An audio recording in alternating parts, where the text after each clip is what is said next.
ನಮಸ್ಕಾರ ಎಲ್ರಿಗೂ ನಮ್ಮ ಸವಿಸಿರಿ ಅಡುಗೆ ಯೂಟ್ಯೂಬ್ ಚಾನಲ್ಗೆ ಸ್ವಾಗತ.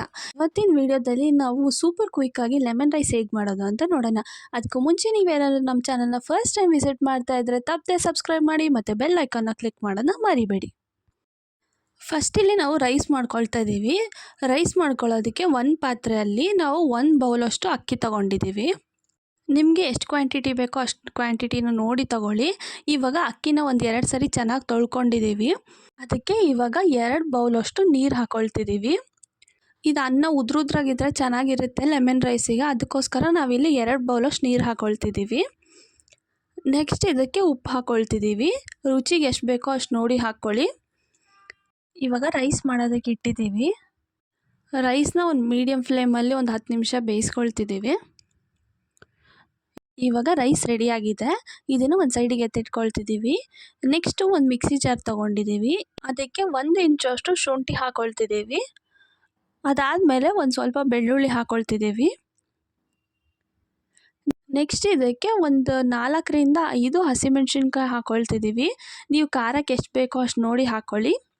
ನೆಕ್ಸ್ಟು ಉಪ್ಪು ಹಾಕ್ಕೊಳ್ತಿದ್ದೀವಿ. ರುಚಿಗೆ ಎಷ್ಟು ಬೇಕೋ ಅಷ್ಟು ನೋಡಿ ಹಾಕ್ಕೊಳ್ಳಿ. ಇದನ್ನು ಇವಾಗ ರುಬ್ಕೊಂಡು ತೊಗೊಂಡಿದ್ದೀವಿ. ನೆಕ್ಸ್ಟು ಒಂದು ಪ್ಯಾನ್ ತೊಗೊಂಡಿದ್ದೀವಿ. ಆ ಪ್ಯಾನ್ಗೆ ಒಂದು 3 ಟೇಬಲ್ ಸ್ಪೂನಷ್ಟು ಆಯಿಲ್ ಹಾಕ್ಕೊಳ್ತಿದ್ದೀವಿ.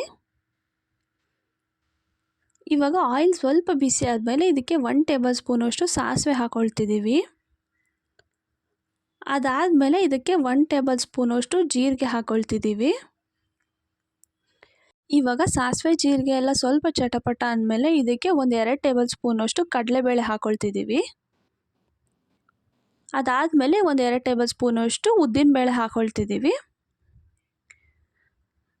ಈ ಉದ್ದಿನಬೇಳೆ ಕಡಲೆಬೇಳೆ ಹಾಕ್ಕೊಂಡಾದ್ಮೇಲೆ ಒಂದು ಸರಿ ಚೆನ್ನಾಗಿ ಮಿಕ್ಸ್ ಮಾಡ್ಕೋಬೇಕು. ನೆಕ್ಸ್ಟ್ ಇದಕ್ಕೆ ಒಂದು ಸ್ವಲ್ಪ ಕಡಲೆ ಬೀಜ ಅಥವಾ ಶೇಂಗಾ ಹಾಕ್ಕೊಳ್ತಿದ್ದೀವಿ. ಇದನ್ನ ಒಂದು ಸರಿ ಚೆನ್ನಾಗಿ ಮಿಕ್ಸ್ ಮಾಡ್ಕೊಳ್ತಾ ಇದ್ದೀವಿ. ಇವಾಗ ಶೇಂಗಾ ಎಲ್ಲ ಫ್ರೈ ಆದಮೇಲೆ ನೆಕ್ಸ್ಟ್ ಇದಕ್ಕೆ ಒಂದು ಸ್ವಲ್ಪ ಕರಿಬೇವು ಹಾಕ್ಕೊಳ್ತಿದ್ದೀವಿ. ಕರಿಬೇವನ್ನು ಹಾಕ್ಕೊಂಡು ಒಂದು ಸರಿ ಚೆನ್ನಾಗಿ ಮಿಕ್ಸ್ ಮಾಡ್ಕೊಳ್ತಿದ್ದೀವಿ. ನೆಕ್ಸ್ಟ್ ಇದಕ್ಕೆ ನಾವು ರುಬ್ಬಿಟ್ಕೊಂಡಿರೋ ಹಸಿಮೆಣ್ಸಿನ್ಕಾಯಿ ಪೇಸ್ಟ್ ಹಾಕ್ಕೊಳ್ತಿದ್ದೀವಿ. ಇದು ಹಸಿ ವಾಸನೆ ಹೋಗೋವರೆಗೂ ಫ್ರೈ ಮಾಡ್ಕೋಬೇಕು. ಒಂದು 30 ಸೆಕೆಂಡ್ಸ್ ಫ್ರೈ ಮಾಡಿಕೊಂಡ್ರೆ ಸಾಕು. ನೆಕ್ಸ್ಟ್ ಇದಕ್ಕೆ ಒಂದು ಅರ್ಧ ಟೇಬಲ್ ಸ್ಪೂನಷ್ಟು ಅರಿಶಿನ ಪುಡಿ ಹಾಕ್ಕೊಳ್ತಿದ್ದೀವಿ.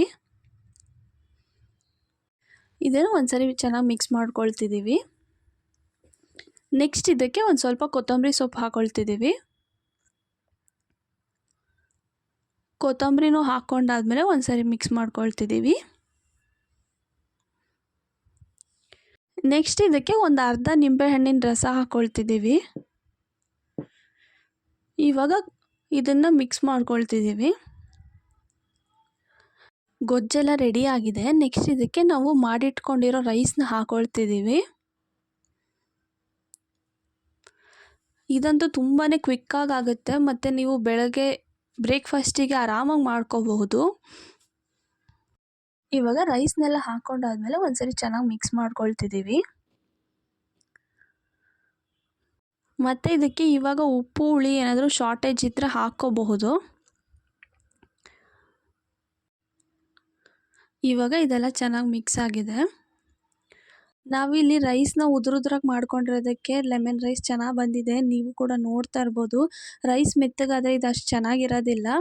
ನೀವು ಕೂಡ ಇದೇ ರೀತಿ ಒಂದು ಸರಿ ಲೆಮನ್ ರೈಸ್ನ ತಪ್ಪದೆ ಟ್ರೈ ಮಾಡಿ ಮತ್ತು ಇದನ್ನ ಬಿಸಿ ಬಿಸಿಯಾಗೆ ಸರ್ವ್ ಮಾಡಿ. ತುಂಬಾ ಟೇಸ್ಟಿಯಾಗಿರುತ್ತೆ. ಇದು ಲಂಚ್ ಬಾಕ್ಸಿಗಂತೂ ತುಂಬಾ ಒಳ್ಳೆ ಆಪ್ಷನ್ ಅಂತಲೇ ಹೇಳ್ಬೋದು. ನೀವು ಕೂಡ ಇದನ್ನ ತಪ್ಪದೆ ಟ್ರೈ ಮಾಡಿ ಮತ್ತು ಹೇಗೆ ಬಂತು ಅಂತ ಕಮೆಂಟ್ ಸೆಕ್ಷನಲ್ಲಿ ತಿಳಿಸೋದನ್ನ ಮರಿಬೇಡಿ. ಲೈಕ್ ಮಾಡಿ, ಶೇರ್ ಮಾಡಿ, ಸಬ್ಸ್ಕ್ರೈಬ್ ಮಾಡೋದನ್ನ ಮರಿಬೇಡಿ. Thank you for watching.